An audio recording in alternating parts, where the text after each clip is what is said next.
The courtroom fell silent the moment 87-year-old Evelyn Harper shuffled forward, leaning heavily on a worn walker, her left leg in a brace from a recent hip fracture. She owed $18,500 in unpaid medical bills from 2 hospital stays and months of physical therapy. The hospital's collection attorney wanted a judgment, wage garnishment of her tiny Social Security check, and a lien on her modest home. I've presided over thousands of debt cases in my 43 years on the bench. Most defendants argue, plead poverty, or blame the system. Evelyn did none of that. She simply said quietly, "Your Honor, I tried to pay what I could. I just ran out." What? Nobody in that packed courtroom knew yet was that the real story wasn't the bills on the table. It was the small $529 college savings account she had been secretly feeding for her 14-year-old grandson, Jamal, the boy she had raised alone after his mother, her daughter, died of an overdose 6 years earlier. The collection. Attorney laid out the numbers like they were routine. Evelyn had fallen in her small apartment in 2024, shattered her hip, spent 9 days in the hospital, then weeks in rehab. Medicare covered most, but the 20% coinsurance, uncovered therapy sessions, and ambulance ride added up fast. She missed 2 payment plans. The debt snowballed with interest and fees to $18,500. The hospital, a major nonprofit system, insisted on full collection. Evelyn stood there in a faded cardigan, hands trembling slightly, and admitted everything without excuses. Yes, she had received the bills. Yes, she had fallen behind. No, she didn't have the money. I leaned forward. Something didn't add up. Her bank records, which we had subpoenaed, showed she lived on just over $1,400 a month in Social Security, after rent, utilities, and groceries. Almost nothing remained. Yet for the past 4 years, she had made small, consistent deposits, $35 here, $50 there, into a 529 plan in Jamal's name. The account balance sat at $4,280. "Mrs. Harper," I asked, "tell me about your grandson." Her eyes softened for the first time. Jamal was a straight-A student at the local public high school, already taking community college classes in engineering. He wanted to become the first in the family to earn a degree. Evelyn had promised his late mother she would make sure. He had a chance. Every extra dollar after her bare necessities went into that account instead of the medical bills. The collection attorney interrupted. "Your Honor, with respect, her personal choices don't erase the debt. The hospital provided life-saving care." I held up one finger, the gesture my courtroom knows means silence. "Counselor, you're right that the care was provided, but let's talk about what happens if I enter this judgment today." I ran the real numbers out loud, the ones backed by current data. If Evelyn lost her home or her meager income to garnishment, she would almost certainly end up in a nursing home or long-term care facility.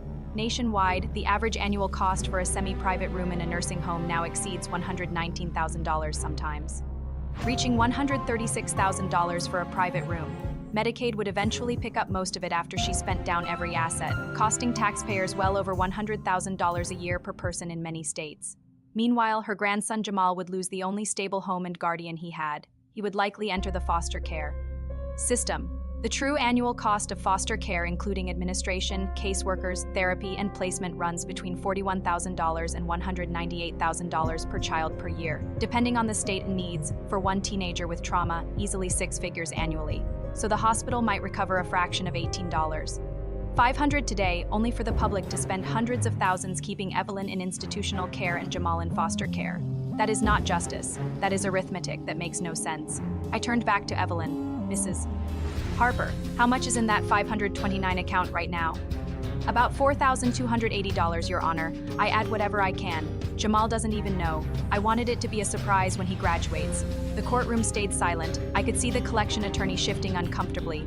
He knew where this was heading. Here's what happened next. I consolidated the entire $18,500 claim into one judgment. Evelyn would not pay it in cash. Instead, she would pay it through 150 hours of community service at a credited rate of $25 per hour, covering $3,750, helping at the local senior center where she already volunteered when her health allowed. The center desperately needed help with meal programs and companionship for other elders. The remaining balance would be stayed frozen with no interest, no further collection, as long as she remained current on a reduced payment plan of $50 per month, drawn only from any future windfalls or tax refunds, never from her Social Security or the 529 account. The hospital agreed on the record after I pointed out the public relations nightmare of suing an 87-year-old disabled widow who raised her deceased daughter's child while living on poverty-level income. Nonprofit hospitals are supposed to provide charity care. This was a textbook failure of that mission, but I wasn't finished. I had already made 2 quiet calls during a brief recess. One to the hospital's chief financial officer, who confirmed they had more than enough charity care budget once the case was properly flagged. The second to a local nonprofit scholarship fund that partners with 529 programs. 3 weeks later, Evelyn received a letter. The hospital had reclassified the entire remaining debt as charity care and wiped it clean. In addition, the scholarship fund matched every dollar she had already put into Jamal's 529, turning $4,280 into over $8,500 and committed to covering the gap for his first 2 years of college if he maintained his grades. 6 months after the hearing, Jamal stood in my courtroom not because he was in trouble, but because Evelyn brought him to thank me. He had been accepted into an engineering program with a partial scholarship, the 529, now grown further through the match. And small additional deposits would help cover what grants didn't. Evelyn looked stronger that day. Her hip had healed as well as it could for her age, and the senior center had hired her part-time for light administrative work, nothing strenuous, just enough to give her purpose and a few extra dollars.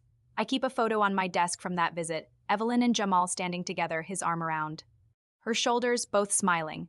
Behind them is the senior center bulletin board where Evelyn now helps other grandparents navigate medical paperwork so they don't end up in the same trap.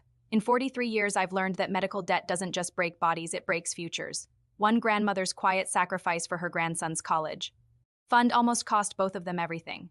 Today, because someone finally asked the right question instead of just demanding payment, that future is intact. Real justice doesn't always mean collecting every dollar. Sometimes it means protecting the fragile chain that keeps a family from falling apart and recognizing that an 87-year-old woman scraping together $35 a month for her grandson's dreams is not a debtor to be punished. She's a hero the system almost destroyed, and in my courtroom, heroes don't get liens, they get a chance to keep building.